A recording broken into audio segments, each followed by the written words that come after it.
이 시기는 전 세계인에게 매우 혼란스럽고 우울했던 시기였습니다. 마찬가지로 비키니시티에도 전염병이 들이닥쳤던 시기가 있었는데요. 과연 어떤 전염병이 있었을까요? 첫 번째, 미친 달팽이병. 우리가 잘 알고 있는 광견병처럼 미친 달팽이병이 창궐했던 적이 있습니다. 그런데 광견병 바이러스와 달리 미친 달팽이병은 선동과 공포에 휩쓸려 발생했던 말 그대로 집단 정신병에 불과했었죠. 이 병의 근원은 뚱이의 주둥이라고 볼 수 있는데요. 핑핑이에게 물린 징징이를 향해 느닷없이 미친 달팽이병을 아느냐며 만약 물리면 유령이 된다는 허무맹랑한 소리를 늘어놓았죠. 그런데 이 바보 같은 이야기가 시민들에게 점점 퍼지게 됩니다. 달팽이에게 물렸다는 시민들이 놀라 날뛰고 도시는 아수라장이 됩니다. 한편 집기리아에는 비감염자들이 대피를 한 상황이었습니다. 그런데 웬걸 서로의 불신과 갈등이 터져 대피소 역시 엉망으로 변합니다. 특히 이 할아버지는 영화에서도 나올 법한 악질 선동꾼인데요. 비감염자들 중 꼭 나서서 입 털고 나대다가 결국 누구 하나 골로 보내버리는 패급 캐릭터를 떠올리게 했습니다. 하지만 진실은 밝혀지는 법. 대피소에 있던 수의사의 말에 의하면 미친 달팽이병은 존재하지 않으며 이 모든 것은 집단 노이로제의 현상이라고 하죠. 게다가 핑핑이가 이렇게 미쳤던 이유는 매우 우람한 가시가 몸에 박혀있기 때문이었습니다. 수의사 덕분에 이렇게 소동은 종결되었지만요. 인생을 살아가면서 뚱이와 할아버지 같은 이런 거짓 선동꾼을 멀리해야 함을 잊으면 안 되겠네요.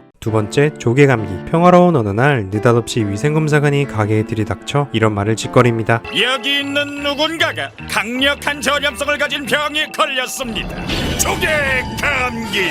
이렇게 집기리아에 갑자기 격리 조치가 된 친구들. 도대체 진짜 조개감기 감염자는 누구인지 모른 채 서로의 불신만 싹트고 있었습니다. 이때 집기가 해군에 있었던 시절 병든 선원은 일단 냉동고에 가두곤 했었다는 말에 따라 감염자를 가려내기 위한 생존 게임이 시작됩니다. 의심되는 행동을 보일 시 즉각 주방 뒤편 냉동실에 갇히는데요. 하지만 오히려 집게가 진짜 감염자라는 여론이 앞서고 집게를 붙잡아 냉동실에 가두려는 친구들, 도망치는 집게, 이렇게 지저분하고 시끄러운 추격전이 시작되었죠. 이윽고 늦은 밤 위생검사관이 돌아옵니다. 그런데 어이없게도 엊그제 자신의 착오가 있었다며 사실 조개감기에 걸린 감염자는 아무도 없었다는 말을 전하러 온 것이었죠. 그런데 하루 종일 벌어진 추격전 때문에 집기리아 내부는 물론 친구들 모두 상태가 더러웠던 터라 이를 본 위생검사관은 강한 전염력을 지닌 병원들이 우글거리는 상황으로 착각하고 말았습니다. 이후 격리 조치는 최고 단계가 내려졌고 집기리아는 단단히 밀폐된 채 버려지고 맙니다. 여담으로 이 에피소드의 방영 예정일은 코로나19가 매우 심각했던 시기이기도 했었고 전염병이라는 소재 및 시국에 비추어 볼 때 민감한 문제였기 때문에 결국 니켈로디언 측이 방영을 미루기로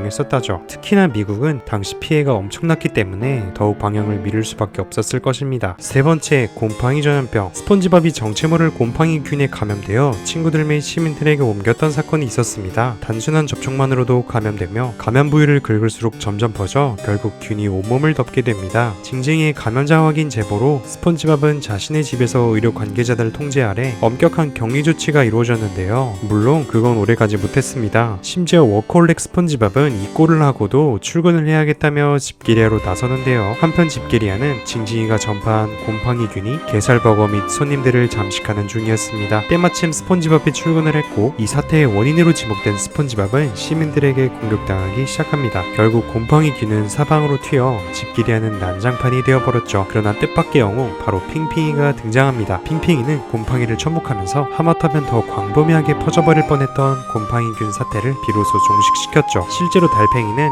과일, 곡류, 야채 등 대체적으로 식성이 좋다고 합니다. 참고로 해외에서 이 에피소드는 코로나19 사태를 예측한 스폰지밥 에피소드라는 주제로 다뤄진 적이 있습니다. 이 장면만 봐도 전 세계가 혼란스러웠던 그 시기가 떠오르네요. 네 번째, 딸꾹질병. 탄생 배경이 좀 특이한데 바로 아이들의 장난에서 시작됐기 때문이죠. 이 초록빛의 방울이 몸에 들어오면 격한 딸꾹질이 지속적으로 나오는데요. 얼마나 딸꾹질이 심한지 일상생활에 큰 지장을 줄 수 있습니다. 딸꾹질병은 첫 번째 감염자인 스폰지밥을 필두로 집게, 퐁퐁 부인 및 진주 등 주변 친구들에게 계속 옮겨 다녔죠. 몸속에 방울이 들어있을 때만 딸꾹질이 나오는 게 특징이고 전염력이 얼마나 강한지 해파리는 물론 심지어 전선을 타고 들어와 감염될 수도 있습니다. 아무튼 딸꾹질병 방울은 첫 감염자였던 스폰지밥에게 다시 오게 되는데요. 스폰지밥의 몸에 들어간 방어를 빼내기 위해 갖은 방법을 동원하여 노력하는 친구들. 결국 간지럼이 해결책이었고 드디어 방울은 몸을 빠져나와 바닷속 너머로 다시 날아갑니다. 그런데 예상치 못하게 딸꾹질 방울은 이 사태의 범인들에게 돌아옵니다. 이 꼬맹이들이 머무는 오두막으로 복귀하여 오히려 지들이 딸꾹질병에 걸리고 말죠. 애초에 남들 골탕 먹이려고 시작한 장난이었으니 그냥 자업자득인 셈이네요. 다섯 번째, 버거 좀비병. 새로운 메뉴를 원하는 손님들을 위해 다람이가 개발한 신메뉴. 대체 어떤 성분을 넣었는지는 모르겠으나 맛은 좋다고 합니다. 이 버거를 먹은 손님들은 시간이 지난 뒤 버거 좀비로 변했었죠. 좀비로 변한 시민들은 비감염자에게 자신의 몸뚱아리를 먹게 해서 감염시킵니다. 이 사태로 비키니시티 전역이 좀비로 가득 차 그야말로 쑥대밭이 되었는데요. 그러나 위기의 상황에서 언제나 영웅은 등장하는 법이죠. 좀비들에게 쫓겨 플랑크톤 식당에 갇힌 스폰지밥은 우연히 미끼가 유일한 해독제임을 알게 됩니다. 덕분에 플랑크톤 식당에 모인 좀비들을 모두 원래대로 되돌려 놓을 수 있었습니다. 좀비 사태가 정리된 후 스폰지밥의 말을 들어보면